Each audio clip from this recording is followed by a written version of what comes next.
2026 ජූනි මාස 11 වන අද දිනයට මේ වනතෙක් කොටස් වලට ක්‍රියාකාරීත්වය කුමන ඇඩින්ද සිදුවන්නේ යන්න ඔබේ අවධානයට යොමු කරන්නයි මේ සූදානම. මේ වන විට කොටස් වල ඍණාත්මක පසුබෑමක් වාර්තා වේ. මේ වනතෙක් සමස්ත මිලදර්ශකයෙහි ක්‍රියාකාරීත්වය පිළිබඳව අවධානය යොමු කරන විට එය උදැසන පටන් මන්දගාමී ස්වරූපයක් පෙන්නුම් කරනු ලබනවා. මේ වන විට ඒ 0.7 ඍණාත්මක පසුබෑමක් වාර්තා කරනු ලබන අතර එය ඒකක ලෙස ඒකක 154.06ක පහළ යාමකි. මේ වන විට සමස්ත මිලදර්ශකයෙහි ඒකකගේ සටහන් වන්නේ ඒකක 21,307.41ක් ලෙසයි. එමෙන්ම තෝරාගත් සමාගම් නියෝජනය කරන S&P/SL 20 මිලදර්ශකයෙහි ක්‍රියාකාරීත්වය පිළිබඳව අවධානය යොමු කළ විට ඒ උදැසන පටන් උච්චාවචනය සහිතව මන්දගාමී ස්වරූපයක් පෙන්නුම් කරනු ලබනවා.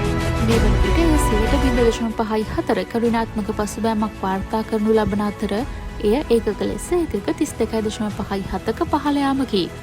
මේ වන විට S&P/SL 20 මිලදර්ශකයෙහි ඒකකගේ සටහන් වනුයේ ඒකක 5,952.85ක් ලෙසයි. මේ වනතෙක් සමස්ත වෙළඳපොළ පිරිවැටුම රුපියල් මිලියන 551.34ක් ලෙස වාර්තා වනවා.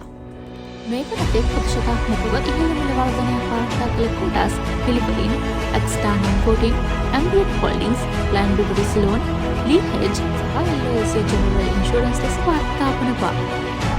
එමෙන්ම ප්‍රතිශතාත්මකව මිල ගණන් පහළ ගිය කොටස් පිළිවෙලින් Benwelly Hotels Company, Apocastana Plantations, HNB Finance Voting, HNB Finance Non-Voting සහ Kapruka Holdings ලෙස වාර්තා වනවා.